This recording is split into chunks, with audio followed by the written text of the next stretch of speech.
اعوذ باللہ من الشیطان الرجیم بسم اللہ الرحمن الرحیم۔ سورۃ الصافات قرآن مجید کی 37ویں سورت ہے۔ یہ مکی سورت ہے اور اس کا نزول مکہ مکرمہ کے اس دور میں ہوا جب توحید، رسالت اور آخرت کے عقائد کو دلائل کے ساتھ واضح کیا جا رہا تھا اور مشرکین کے باطل عقائد کی تردید کی جا رہی تھی۔ اس سورت میں 182 آیات اور 5 رکوع ہیں اور یہ 23ویں پارے میں واقع ہے۔ اس سورت کا نام الصافات اس کی ابتدائی آیات کی وجہ سے رکھا گیا ہے، جہاں ان فرشتوں کا ذکر ہے جو صف باندھ کر اپنے رب کے حکم کی تعمیل کرتے ہیں۔ تفسیر ابن کثیر کے مطابق اس سے مراد وہ فرشتے ہیں جو اللہ کی بندگی میں منظم اور فرمانبردار کھڑے رہتے ہیں۔ تفہیم القرآن اس کو اس بات کی تمہید قرار دیتی ہے کہ کائنات کا نظام اللہ کی کامل حاکمیت کے تحت ہے اور اس میں کسی شریک کی گنجائش نہیں۔ سورت کا مرکزی پیغام خالص توحید ہے۔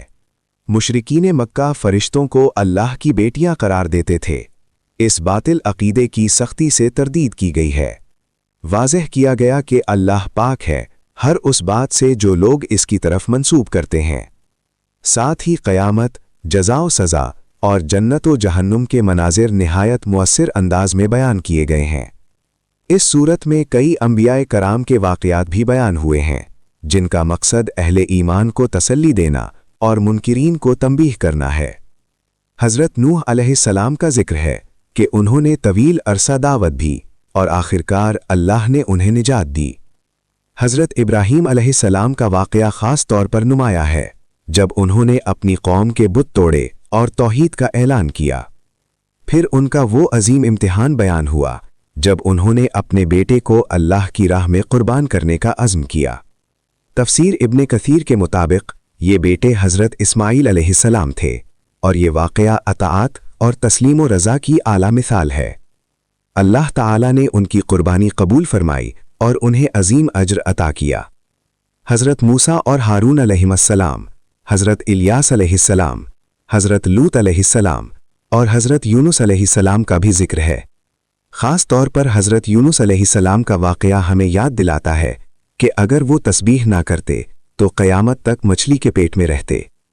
اس سے معلوم ہوتا ہے کہ مصیبت کے وقت اللہ کی طرف رجوع ہی نجات کا راستہ ہے۔ سورت کے آخر میں نبی کریم صلی اللہ علیہ وسلم کو تسلی دی گئی ہے کہ آپ صبر کریں، اللہ کا وعدہ سچا ہے اور بالآخر غلبہ اہل حق ہی کو حاصل ہوگا۔ عملی طور پر سورۃ الصافات ہمیں سکھاتی ہے کہ اللہ کی توحید پر ثابت قدم رہنا ہی اصل کامیابی ہے۔ آزمائشیں آئیں گی مگر انبیاء کی سیرت ہمیں صبر، توکل اور اطاعت کا درس دیتی ہے۔ قربانی، اخلاص اور اللہ کی رضا کو ہر چیز پر مقدم رکھنا ہی مومن کی شان ہے۔ یہ سورت ایمان کو مضبوط کرتی ہے، باطل عقائد کی تردید کرتی ہے اور یہ یقین دلاتی ہے کہ اللہ اپنے بندوں کو تنہا نہیں چھوڑتا۔ جو اس کی راہ میں ثابت قدم رہتا ہے وہی دنیا و آخرت میں کامیاب ہوتا ہے۔